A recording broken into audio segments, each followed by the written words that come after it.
Hello friends, आज मैं toast से बनी हुई एक नई रेसिपी लेकर आई हूँ। तो आप लोग सोच रहे होंगे कि टोस्ट से क्या बन रहा है। तो चलिए देख लेते हैं इसे कैसे बनाना है। तो पैन में 1 कप पानी को अच्छे से उबाल लिया है। उसी मैंने रस्क रख दिए हैं।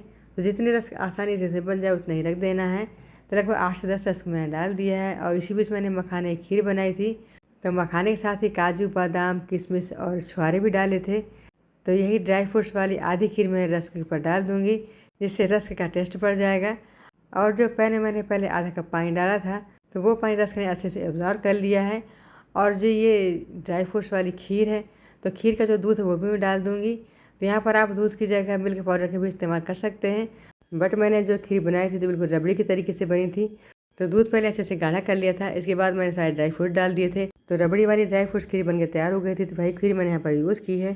तो रस्क अच्छे से सॉफ्ट हो चुके हैं। तो रस्क को और खीर को मैंने एक साथ अच्छे से मिक्स कर दिया है। और इस मिक्सचर को रूम टेम्परेचर में ठंडा होने के लिए छोड़ देंगे, क्योंकि गर्म मिक्सचर से कुछ बनने वाला नहीं है। तो इसलिए इसके ठंडा करना ज़रूरी है। तो फ्रेंड्स, इस रस्क वाली रेसिपी को आप देख कर बता सकते हैं कि ये क्या बन रहा है। और इस रेसिपी को बनाने में ज़्यादा मेहनत नहीं लगती है, बहुत ही कम समय में आसान तरीके से रेसिपी बन जाती है। तो सभी चीज़ों को मैंने अच्छे से मिक्स कर दिया है। अब इसे हम ठंडा होने के लिए छोड़ देंगे। और जब तक मिक्सचर ठंडा होगा तब तक हम चाशनी बना लेते हैं। तो मैंने 1 कप चीनी डाली है और 1.5 कप पानी डाला है। अगर ज़रूरत पड़ेगी तो आधा कप पानी बाद में डाल देंगे। तो चीनी मेल्ट हो चुकी है। यहीं पर मैंने 1 चम्मच गुड़ लिया है। तो गुड़ ऑप्शनल है, आप इसे स्किप भी कर सकते हैं, लेकिन गुड़ डालने से चाशनी का कलर बहुत बढ़िया आता है। तो मैंने 1 इलायची को इसी में खोल के डाल दिया है। तो गुड़ भी अच्छे से मेल्ट हो चुका है और चाशनी हमारी बनके तैयार हो गई है। अब चाशनी को हम साइड में रखेंगे। और जो मिक्सचर को मैंने ठंडा होने के लिए छोड़ दिया था, तो भी अच्छे ठंडा हो चुका है। तो अब इसको आप देख सकते हैं कि ठंडा होने के बाद कुछ ड्राई हो गया है। तो अब एक छोटा वाला मिक्सी का जार लेंगे और इसी जार में हमें फिल कर देना है। तो पूरा जो मिक्सचर है मैंने इसे डाल दिया है और इसे अच्छे से ग्राइंड करना है। इस मिक्सचर को ग्राइंड करने के लिए मैंने पानी का यूज़ नहीं किया है, बिना पानी के इसे ग्राइंड कर लेना है।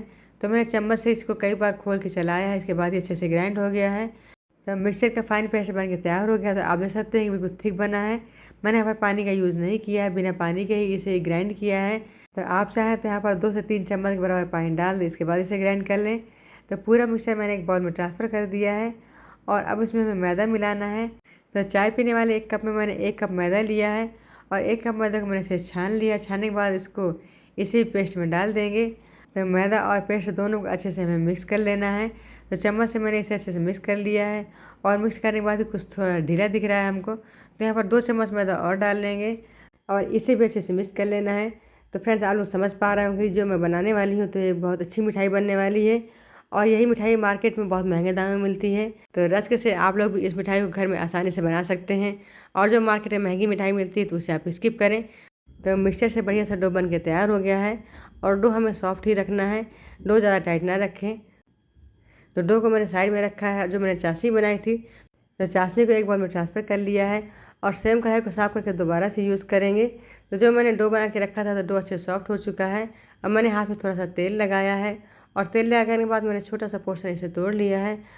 और तोड़ने के बाद इसका हाथ हमें राउंड शेप में घुमाते हुए सिलेंडर शेप में बना लिया है। तो आप इसको बॉल का भी शेप दे सकते हैं या फिर आपको जो पसंद हो आप उस तरह का शेप दे दें। तब इसी तरह के सारे नाश्ते को बना के एक प्लेट में रख लेंगे। तो मैंने पूरा नाश्ता बना के तैयार कर लिया है। अब दूसरी तरफ मैंने कढ़ाई में ऑयल गरम कर लिया है। तो मैं इसको फ्राई करने के लिए रिफाइंड ऑयल का यूज़ कर रही हूँ। आप कोई भी ऑयल यूज़ कर सकते हैं या फिर आप देसी घी का भी यूज़ कर सकते हैं। तो ऑयल जब अच्छे से गर्म हो जाए तो हमें गैस का फ्लेम धीमा कर देना है और मीडियम टू लो फ्लेम में सारे नाश्तों को हमें फ्राई करना है। तो आप देख सकते हैं कि इसका कलर कितना बढ़िया आ रहा है। और फ्राई करने के बाद थोड़ा फूल भी रहा है, क्योंकि जो उसका पहले साइज़ था तो उससे थोड़ा डबल हो चुका है। अब इसे हम दोनों तरफ से लटते पलटते हुए अच्छे से सेक लेना है। नाश्ते को सेकने में लगभग 8 से 10 मिनट का समय लग जाता है, क्योंकि नाश्ता को हम लोग मीडियम फ्लेम में सेकते हैं। और अगर आप लोग उसको हाई फ्लेम में सेकेंगे तो ऊपर से तो अच्छा कलर उसका आ जाएगा, बट अंदर से कच्चा रह जाता है। और मीडियम फ्लेम में भी अच्छे से सीख जाता है। तो नाश्ता हमारा अच्छे से फ्राई हो चुका है और इसे छन्नी में निकाल लिया है। इससे क्या होगा कि इसका जो एक्स्ट्रा है तो निकल जाएगा। तो ये वाला नाश्ता मैंने सिलेंडर शेप में बनाया था। और जो बचा हुआ मिक्सचर था तो मैंने उसके बॉल्स बनाए हैं। तो बॉल्स को भी फ्राई करके देख लेते हैं। तो जितना बॉल्स एक बार कढ़ाई में बन सके उतना ही डाल देना है। और जब बॉल्स को कढ़ाई में डालें तो लगभग 2 से 3 मिनट तक के लिए इसे बिल्कुल भी टच नहीं करना है। जब बॉल नीचे तरफ से अच्छे से फ्राई हो जाए, इसके बाद ही हमें इसको पलटते पलटते हुए फ्राई करना है। तो आपने देखा कि जो मैंने बॉल्स डाले थे तो पहले कुछ छोटे थे और कढ़ाई में डालने के बाद ये अच्छे से फूल गए हैं। और अब सारे बॉल्स फ्राई हो चुके हैं, इनका कलर भी बहुत बढ़िया आया है। अब सभी बॉल्स को हम छन्नी में निकाल लेंगे और इसे भी स्ट्रेनर में थोड़ी देर के रखेंगे, जिससे इसका एक्स्ट्रा ऑयल निकल जाएगा। और जो मैंने चाशनी को बना के रखा था तो चाशनी ठंडी हो गई थी, तो इसलिए चाशनी को हल्का गुनगुना कर लिया है। और गुनगुना करने के बाद जो पूरा नाश्ता चाशनी में डिप करना है। और इससे पहले मैं आपको दिखाऊंगी कि नाश्ता हमारा कितना सॉफ्ट बना है। तो जो पहला वाला नाश्ता है तो ठंडा हो चुका है और जो दूसरा वाला है तो उसको भी मैंने प्लेट में डाल दिया है। तो आप देख सकते हैं कि रस से बने हुए गुलाब जामुन कितने बढ़िया बने हैं और कितना सॉफ्ट बना है। ये देखें, बहुत सॉफ्ट रसगुल्ला बना है। और ये गोल वाला है तो ये भी काफ़ी सॉफ्ट है, लेकिन गोल वाला काफ़ी गर्म है तो हाथ से छूने में थोड़ा प्रॉब्लम हो रही है। ये देखिए कितना सॉफ्ट है। अब इस नाश्ते को हमें चाशनी में डाल देना है।